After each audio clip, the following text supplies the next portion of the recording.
Olá, tudo bem? Sejam bem-vindos ao Maná Eterno. Vamos falar sobre o martírio de Policarpo. Policarpo foi bispo da igreja de Esmirna, ali a partir do ano 100 depois de Cristo. O texto de Apocalipse onde aparece a igreja de Esmirna é no capítulo 2, verso 8, que diz assim: E ao anjo da igreja em Esmirna escreve: Isto diz o primeiro e o último, que foi morto e reviveu. Jesus está aqui passando uma carta ao apóstolo João, que está em Patmos, direcionada ao pastor, ao responsável, ao anjo, ao líder da igreja de Esmirna. Aqui a cidade de Esmirna, ficava a cerca de 22 quilômetros ao norte de Éfeso, sobre a bela enseada do mar Egeu. Aqui, onde aponta essa seta vermelha, a cidade possuía uma planta aromática chamada mirra. Seu perfume era suave. Esmirna, período entre 100 e 313, período dos mártires. Aqui vamos ver o testemunho de Policarpo, o bispo de Esmirna. Eles queriam que ele negasse a Cristo de todo jeito. E diz assim: procuraram convencê-lo, dizendo: que mal há em dizer César, Senhor, e em sacrificar para salvar-se? Em primeiro não respondeu. Depois, dado que eles insistiam, disse: não pretendo fazer o que me aconselhais. Mas, à entrada de Policarpo no estádio, uma voz desceu do céu: sê forte, Policarpo, e comporta-te como um homem. Ninguém viu quem falava, mas muitos dos nossos que estavam presentes ouviram essa voz. Imagina que momento, onde ele estava caminhando para o seu martírio e vem a voz do céu, do próprio Deus, e diz: sê forte, Policarpo, comporta-te como um homem. E muitos ali, acabaram ouvindo também essa voz. Aqui ruínas da cidade de Esmirna. Aqui agora, continuando o seu testemunho, diz: mas o procônsul insistia: jura e te deixarei ir, insulta Cristo. Policarpo respondeu: sirvo-o há 86 anos e não me fez algum mal. Como posso blasfemar o meu rei, aquele que me salvou? E o outro insistia: jura pelo gênio de César. Então Policarpo disse: se te iludes que eu jure pelo gênio de César, como dizes fingindo não saber quem eu sou, ouve bem, eu sou cristão. Olha que firmeza, Que firmeza, um homem prestes a ser martirizado da forma mais horrenda possível e mesmo assim se manteve firme.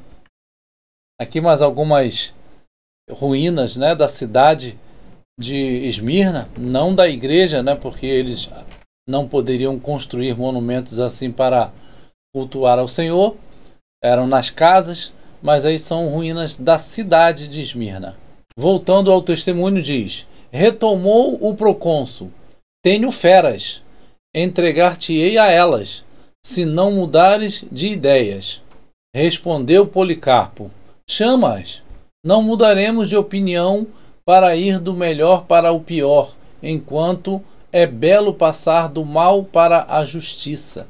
E o outro: far-te-ei domar pela fogueira, se não te importam as feras, a menos que te mudes de ideias. E Policarpo: tu ameaças com um fogo que queima um momento e pouco depois se apaga, porque não conheces o fogo do juízo que virá e da punição eterna reservada aos ímpios. Mas por que demoras? Faz vir o que quiseres. Olha a frase, a firmeza, a determinação. Ele está dizendo: esse fogo vai queimar o meu corpo por um tempo e vai se acabar. Agora o fogo que vai pegar você, que é um ímpio, nunca se apagará. É isso que ele quis dizer para o procônsul. Martírio de Policarpo na fogueira. Segundo a história, ele foi amarrado e ateado fogo, porém as chamas não o queimavam. Então o mataram com um punhal. Mesmo ateando fogo, o fogo não o queimava, e tiveram que o matar com punhal. Esmirna, a igreja confessante e Marte. Aqui nós vamos ver que o povo de Deus sempre passou perseguições, né? Ali desde o Êxodo, capítulo 1, a perseguição de Israel lá no Egito, depois de Israel no deserto, depois pelo Império Persa, depois já aqui em Atos 8, a igreja já sendo perseguida. Apocalipse 2 já é uma perseguição pelo Império Romano, né, na igreja de Esmirna, e aqui no final dos tempos, em Apocalipse 7, também aponta para a perseguição do povo de Deus. As condições da igreja de Esmirna. Foram eles executados? O que sabemos é que perseveraram até o fim. Aqui os crentes em prisão, né? Momento em que os cristãos eram lançados na arena. Deviam ser momentos de horror, né? Devorados pelas feras. Esmirna, a igreja confessante e Marte. O Coliseu, que servia para muitas outras situações, de festas, de apresentações, mas também serviu para esse grande, lamentável episódio de lançarem o povo de Deus às feras. A igreja em Esmirna era confessional e Marte. Professando a Cristo, demonstrava estar disposta a sustentar-lhe o testemunho até o fim. Sua fidelidade ao Senhor era inegociável. Apocalipse 2:10. Como está a nossa confissão nesses tempos difíceis e trabalhosos? Degolados à espada. Os irmãos da igreja de Esmirna também foram degolados à espada, muitos deles. Conheço as tuas obras, e tribulação e pobreza, mas tu és rico. E a blasfêmia dos que se dizem judeus e não o são, mas são a sinagoga de Satanás. Apocalipse 2:9. Então aqui Deus está dizendo, né, Jesus falando para a igreja de Esmirna: você é pobre financeiramente, mas tu és rica espiritualmente. E ele conhece aqueles que se diziam judeus e eram judeus na carne, mas não judeus do modo que Deus enxerga como seria aquele judeu que ele preparou para ser, né? Aquele que não tem mácula, que não tem mancha, aquele verdadeiro povo de Deus. É isso aqui que quer dizer essa frase. Pobreza. Se Laodiceia de nada tinha falta, Esmirna carecia de tudo. Era um contraponto, né? Laodiceia era rica de todas as coisas materiais, porém Jesus disse que ela era pobre e miserável e nua e cega. Aqui Esmirna era pobre financeiramente, porém rica de todas as bênçãos do Senhor, porém perseguida. É uma coisa meio controversa assim, né? Porém, é algo que acontece porque todo aquele que se coloca na presença do Senhor padece perseguições. Esmirna carecia de tudo. O próprio Senhor reconhece-lhe a extrema pobreza. Conheço a tua pobreza, Apocalipse 2:9. Essa pobreza, todavia, era rica. Complementa o Cristo. Mas tu és rico. Sim, ela era rica, pois fora comprada por um elevadíssimo preço, o sangue de Jesus. Aqui uma gravura, né, só para ilustrar a pobreza que possivelmente devia viver a igreja de Esmirna no primeiro século. Eles não tinham templo, era só na casa, né, os cultos. Em meio à riqueza de uma grande cidade, uma pobre igreja lutava para sobreviver aos ataques das impiedosas autoridades do Império Romano. A prosperidade e o Novo Testamento é mais uma questão de ser do que de ter.